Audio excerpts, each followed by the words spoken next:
a missed casting opportunity, a small character appearing across different franchises, and a homecoming for one of the cast. Directed by Leonard Nimoy, The Voyage Home is one of the most beloved entries in Star Trek. You know, if Star Trek had a Christmas film, then this would be my nomination, but that's another video for another time.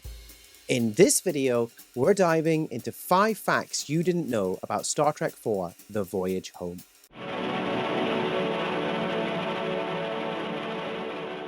Star Trek IV opens with a probe of unknown origin traveling through space with the USS Saratoga. They've locked on. Not that one. Starfleet Command, this is USS Saratoga. Yes, that one. Encountering the probe. Eventually, when the Saratoga comes close to the probe, it is disabled. This happens with other vessels as the probe continues towards Earth, where it eventually points its signal towards its oceans, giving Spock a clue as to who could be the recipient of this message: whales. More specifically, humpback whales. One of the driving ideas behind the Voyage Home was that what would happen if a species was driven to extinction, and what effect would that have on Earth? Now, during the 1980s, due to whaling, humpback whales were an endangered species. Now, combine this with the haunting whale song, which is still a mystery to this day, then you have the recipe for a great Trek story. Now, what was the song for? Was it for communication, potentially off-planet? And what would happen if the communication suddenly stopped? And of course, where would you find whales, and how would you get animals that big back to the future? Hey, Scott! But this almost didn't happen. Harve Bennett. Remember him? The guy who suggested the remember scene in Wrath of Khan? Well, this time, he suggested an alternative to whales. The snail darter. The most famous of all the endangered species right now, of course, is the snail darter. Its fate will be argued before the U.S. Supreme Court next week. Another endangered species at the time. It's a small fish around 2 to 3 inches, and it became famous in the 1970s for halting the construction of a dam. Quite a difference from the humpback, right? Not just in terms of size, but also achievements. I mean, how many whales have stopped infrastructure projects by simply existing? None? Whilst Bennett joked that the suggestion was for saving money, would it have been such a bad idea? The idea that an animal so small could have such a profound effect on humanity is peak Star Trek. In the end, director Leonard Nimoy wanted something more majestic and cinematic, with higher stakes involved. However, it certainly would have made for a different movie. Mr. Scott, can you modify the cargo bay for a small fish tank? How small, sir? Probably about less than a foot. Oh, you know what? A plastic bag will do.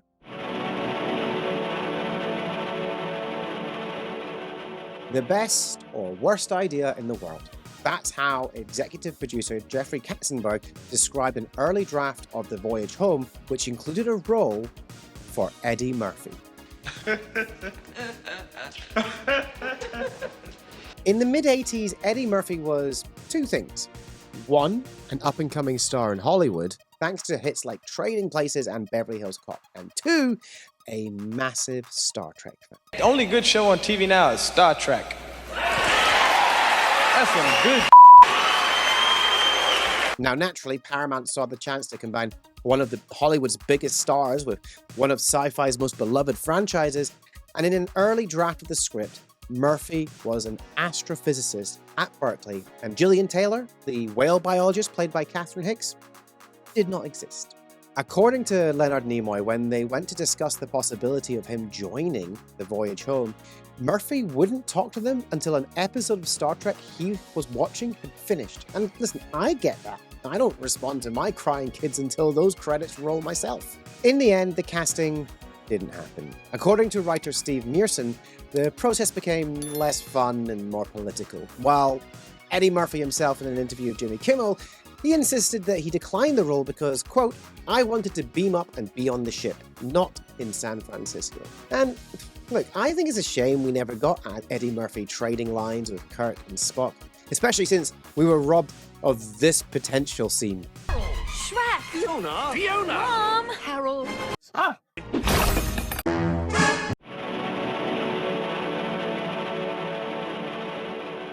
In one of the most famous scenes in the Voyage Home, Kirk and Spock are sitting on a bus on their way to the Cetacean Institute. Sitting opposite them is a punk playing music loudly through a boombox, proving that people playing music loudly on buses was a problem even before the smartphone. After ignoring Kirk's request to turn down the music, Spock leans forward and performs a Vulcan nerve pinch on the punk. That punk rocker was played by Kirk Thatcher, who also wrote and recorded the song you hear in that scene. Now, Thatcher was also an associate producer on the Voyage Home, and he went on to revisit this punk rocker role in Star Trek Picard. And Kirk Thatcher has jumped franchises, working in the creature shop for Star Wars Return of the Jedi, bringing the denizens of Jabba's palace to life. But in the ultimate franchise crossover, he portrayed punk on the street in Spider-Man Homecoming in an homage to his role in the Voyage Home. So, MCU Star Trek crossover incoming? I mean, yes please. Data and Vision debating humanity. Spock and Bruce Banner trading advice on emotional control. Kirk and Tony Stark fighting out to be the main character.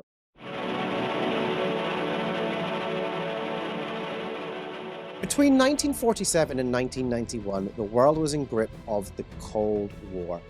Tensions between Russia and the US couldn't be higher, which, when you understand this historical context, makes this scene even more impactful. Excuse me, sir. Can you direct me to the naval base in Alameda? It's where they keep the nuclear vessels.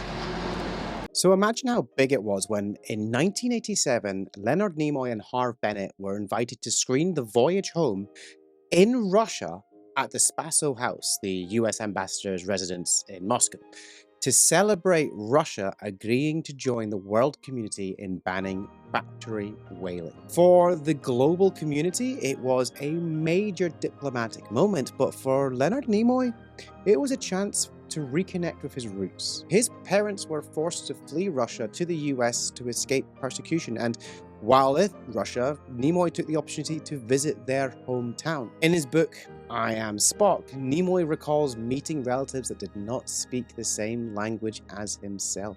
And while Nimoy was worried about not being understood by his family, Bennett was concerned the Russians would not understand the humor of the film. Luckily, neither had anything to worry about. Turns out, laughter really is universal, even in the middle of the Cold War.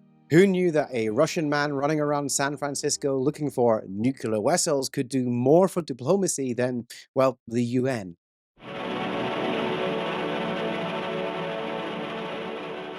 San Francisco. I was born there. These were the words of Hikaru Sulu as the crew flew over the city. One of the wonderful aspects of The Voyage Home is that every character has their moment. Spock's mind meld with a whale, Chekhov's nuclear vessels, and Scotty's inability to use a computer correctly. Sulu was supposed to have his too. In the streets of San Francisco, Sulu would be approached by a young boy who would introduce himself as Sulu, turning out to be Sulu's great grandfather. However, when it came time to film, the young actor froze. Nothing the cast or crew could do would relax him enough to perform, and the scene had to be scrapped, losing what would have been a really sweet moment. Instead, they replaced it with him being confused by windscreen wipers, which, to be fair, I understand the confusion. Windscreen wipers only seem to have like two settings, either completely ignoring the torrential downpour or hyperactive toddler who has just discovered coffee.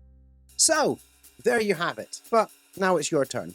Tell me in the comments a fact about The Voyage Home that I missed. And also, which Star Trek film do you think is Star Trek's Christmas film? And of course, if you enjoyed this video, the best way to support the channel is to like this and hit that subscribe button.